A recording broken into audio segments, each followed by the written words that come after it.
Un comentario reciente nos animaba a hablar de los muertos en juicios de casos de corrupción que afectaban a personas vinculadas al Partido Popular.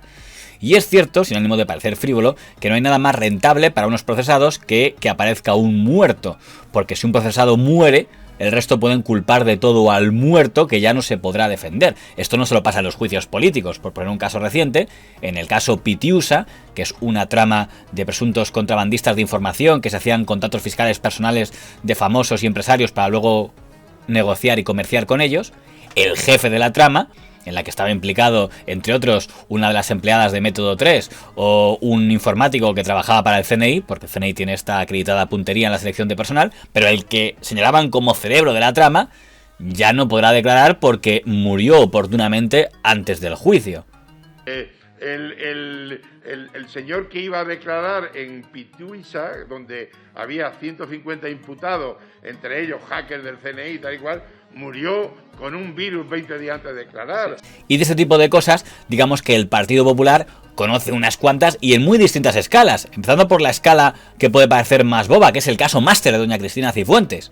Porque el principal acusado de esta trama era el director del máster, el catedrático señor Álvarez Conde, que hundió toda su imagen al ordenar presuntamente aquella falsificación. Únicamente decirle que usted me ha hecho preguntas que no me corresponden a mí, supongo que serán nuevos comparecientes, y que no tiene usted buena información, que procure tenerla. Muchas gracias, nada más. Y seguramente si hubiera llegado vivo al juicio, hubiera acabado siendo condenado. Pero nos quedará la duda si en su declaración podría haber dicho algo que hubiera incomodado a doña Cristina Cifuentes, que acabó siendo absuelta. Y en el caso Gürtel ha habido unos cuantos que han muerto antes de poder declarar en un juicio oral. Entre ellos, algunos de los empresarios acusados de presuntamente haber pasado dinero a dirigentes del Partido Popular usando la red Correa de Gürtel como intermediarios. Ahí tendríamos el caso del señor don Rafael Naranjo, tendríamos el caso del empresario don José Martínez Núñez. El señor Martínez Núñez hay que decir que merecería una pieza particular de él y sus guerras mafiosas contra el señor Cuiña o contra el señor Ulibarri, que este sí se ha tenido que sentar en el banquillo por el tema Gürtel. Aquí también entraría el señor don Francisco Yáñez, que era el padre del testaferro del señor Bárcenas. Su nombre aparecía en una de las cuentas del señor Bárcenas, pero apenas empezó la instrucción del caso, se murió. Y quizá una ficha más importante, la de el que fuera concejal de urbanismo del ayuntamiento de Boadilla, el señor Sánchez Arranz, que en teoría era el enlace entre el tesorero del PP, señor Bárcenas, y los de la Gürtel en Boadilla. Y cuando yo vuelvo de Miami, donde se ha presentado el señor Sánchez Arranz, concejal del PP de Iberia, y que hacía los upgrading para el partido desde el puesto de director general de Iberia, es cuando me llaman Bárcenas, Pío García Escudero y Ricardo Medio Tejada para decirme que si ese señor me parece interesante y que si podría ir en las siguientes listas electorales de Boadilla en el 2003. En el momento en el que el señor Sánchez Arranz ha dejado de formar parte del mundo de los vivos, al alcalde de Boadilla le ha faltado tiempo para asegurar que el culpable de la corrupción era el señor Sánchez Arranz y que de hecho él se había enfrentado a él. Yo he cesado al concejal que hizo ese pliego de condiciones, concejal impuesto por Bárcenas, le cesé un mes después de aprobar el pliego de condiciones. Lástima que lo dice cuando ya no está el señor Sánchez Arranz para poder darnos la contraparte. Cuando llega el momento me llama Esperanza Aguirre, que estaban todos los concejales que iban a ir en la lista conmigo, y les digo, mira Esperanza, cojo el teléfono y me dice, oye, o convences a Bárcenas o te lo tengo que poner. Yo le había dicho a Esperanza los motivos por el que este señor... O convences a Bárcenas de que no vaya Sánchez Arranz... O te lo tengo que poner. O te lo tengo que poner, es sí, decir, tengo que obedecer a Bárcenas. ¿Eso es lo que le está diciendo Esperanza Aguirre? Eso es lo que me dice ella, ¿no? Por la parte de Pozuelo, otro de los ayuntamientos clave en la trama Gürtel, se murió el arquitecto don Leopoldo Gómez, que era uno de los principales imputados también antes de poder declarar en el juicio oral. Y en el caso de la Gürtel de Valencia, el que aparecía como uno de los posibles responsables de las trapisondas que se hicieron en torno a la visita del Papa a Valencia, es decir, el que fuera presidente de las Corts, don Juan Cotino, murió antes de que tuviera que escuchar sentencia por este caso en Valencia. Ninguna gestión de mi vida puedo haber metido la mano, lo he dicho 1000 veces, pero nunca la pata. Perdón, lo he dicho al revés. A publicar la pata, pero no la mano. Permítame que le diga que no soy amigo del señor Cotino, no he sido nunca amigo del señor Cotino. ¿Pero tuvo relación con él? Sí, pero déjeme que me guarde. No obstante, hasta aquí no habría necesidad de ponerse conspiranoico rollolero por el hecho de que se muriera gente, en el sentido de que si están siendo investigadas 10 personas y se mueren 7, pues es bastante destacado, pero si están siendo investigadas miles de personas y se mueren 7, pues habrá que concluir que si tienes tanto porcentaje de gente imputada en los casos de corrupción del Partido Popular, que parece inevitable que un porcentaje de ellos se muera de viejo. Por tanto, el señor Sánchez Arrán, el señor Cotino, podrían ser muertes naturales, incluso doña Rita Barberá. A mis compañeros del partido, o de ellos, de los compañeros del partido, que me han pedido explicaciones, y voy a ser muy sincera, o con mayor o menor sensibilidad, me han dicho que me vaya, que también lo he sabido, con mayor o menor sensibilidad. Quiero decirles a ustedes que con la mayoría de ellos he hablado o personalmente, o sea, directamente por teléfono, o he hablado vía mensaje, etcétera.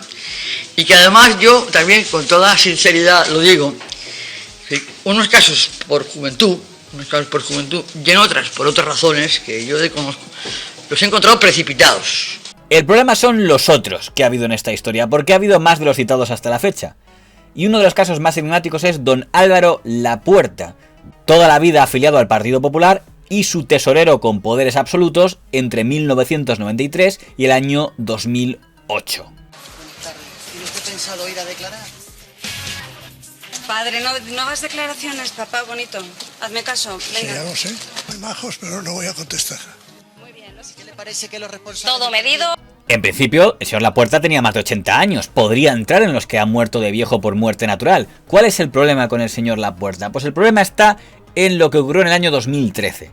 En el año 2013, después de que don Álvaro Lapuerta vaya a declarar por primera vez ante el juez Ruz, a la vuelta sufre lo que su familia llamó la extraña caída. La familia de Álvaro Lapuerta, los hijos de Álvaro Lapuerta, hablan de dos extrañas caídas de su padre. Más o menos insinúan que alguien, pues no sé si le ha empujado o ha intentado liquidarlo. La familia del ex tesorero Álvaro Lapuerta, a través de un comunicado, las dos caídas que ha sufrido a las puertas de su domicilio y por las que ha estado 14 días en coma. No dan más detalles, como decíamos, pero denuncian que aprovechando que no puede defenderse, alguien le está utilizando como chivo expiatorio. Los hijos del señor Lapuerta dijeron que su padre había padecido una extraña caída, mejor dicho, dos. Tras esas caídas, el señor Lapuerta quedó primero brevemente en coma y después, cuando salió, decían que ya estaba senil y ya finalmente se murió. Y esas extrañas caídas adquieren otra dimensión si tenemos en cuenta lo que aseguró el periodista del diario.es, don Ignacio Escolar, que le había dicho el señor Lapuerta. Y el 26 de abril del año 2013 me llamó, quedó conmigo en su despacho, muy cerca del Congreso de los Diputados, para decirme que quería contar toda la verdad y quería escribir un libro, sus memorias, una biografía, y quería que yo fuese el periodista que le ayudase a escribir esas memorias. Me propuso que escribiésemos ese libro juntos y que yo firmase con él sus memorias. ¿Qué pasó? Fue la última vez que vi a Álvaro Lapuerta, ese 26 de abril, porque solo 2 días después, el 28 de abril, tuvo un accidente, tuvo una caída en la puerta de su casa, una caída que su propia familia después en una nota de prensa dijo que había sido una caída extraña.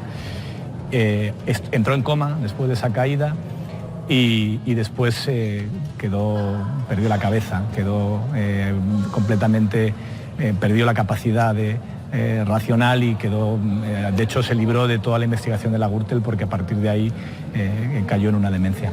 Si el señor Lapuerta le hubiera encargado un libro a don Arcadio Espada, podríamos pensar que sería un libro pelota como el que le hizo a don Francisco Camps, o si hubiera sido un libro a doña Mamen Gurruchaga, pues que hubiera sido un libro pelota como el que hizo a don Rodrigo Rato. Pero si eres del Partido Popular y quieres que te escriba un libro don Ignacio Escolar, pero supongo que ese libro quizá no hubiera sido un libro pelota, pero nos quedaremos sin saber cómo hubiera sido y lo que hubiera dicho allí. Otro que quizá podría haber escrito unas memorias muy interesantes es don Miguel Blesa, el que fuera presidente de Caja Madrid. Pero quién sabe, puestos a especular, a lo mejor si hubiera ido a prisión por el caso de las tarjetas Black, podría haber escrito unas memorias sobre su buena amistad con don José María Aznar.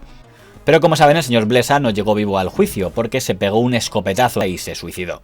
Y es que esto de los suicidios en el entorno del Partido Popular también ha pasado unas cuantas veces. En el caso Gürtel, una de las empresas que es señalada como encargada de trasladar dinero de unos a otros era la empresa de la señora Mar Rodríguez, que era la esposa de un senador del Partido Popular. Y poco después de que ella apareciera implicada, la señora Mar Rodríguez se suicidó.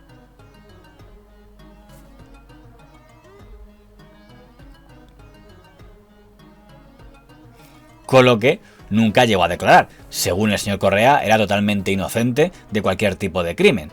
Y aquí también tendríamos al periodista don Isidro Cuberos, el que era jefe de prensa de don Javier Arenas, secretario general durante el mandato del señor Lapuerta, con el señor don Luis Bárcenas como gerente, del que le dejó muy buena impresión. Don Isidro Cuberos había sido imputado, es decir, llamado a declarar en calidad de investigado, en relación a el tema de Fitur y algunos actos que podría haber ayudado a la red Gürtel por Andalucía, pero no sabemos si había o no implicaciones penales en él, porque murió antes de declarar, aparentemente por un accidente de coche, de moto, ante un barranco. Mire, yo era chiquitito, yo soy de pueblo. Y termina esta lista la concejala Halcón del Ayuntamiento de Valencia, es decir, del equipo de doña Rita Barberá. A esta mujer es a la que le pillan unas conversaciones interceptadas donde reconoce abiertamente a su hijo que maneja dinero negro fruto de corrupción. Así confesaba su hijo cómo se realizaba el presunto blanqueo en el PP valenciano. Me han dado 1.000 euros en 2 billetes de 500, dinero negro, y yo les tenía que hacer una transferencia legal de mi cuenta, o sea, para blanquear dinero, vamos, corrupción política total. La señora Halcón, además, era esposa del vicealcalde de Valencia, que a su vez estaba imputado en el caso Nos, el del señor Urdangarín. Cuando la llamaron a declarar por primera vez, aseguró que esa grabación en la que reconocía que había dinero corrupto en el PP, la dijo porque estaba trastornada por los medicamentos que tomaba. No sabía por qué había dicho yo eso a mi hijo. Mi voz, que se nota que es la voz de una persona que está bajo los efectos de una gran cantidad de medicación. Lo cual daba pie a muchas bromas de decir que los medicamentos pueden hacer que alguien diga tacos, pero no suele ser habitual que alguien por tomar medicamentos se invente tramas de corrupción. En todo caso, la versión definitiva que podría haber dado la señora Halcón nunca la sabremos porque decidió acabar con su vida saltando por la ventana. De verdad que no pretendo ser frívolo, pero digamos que la frase de tanta paz lleves como descanso dejas en el Partido Popular puede adquirir otro tipo de connotación. Se ha muerto. Paz a los muertos.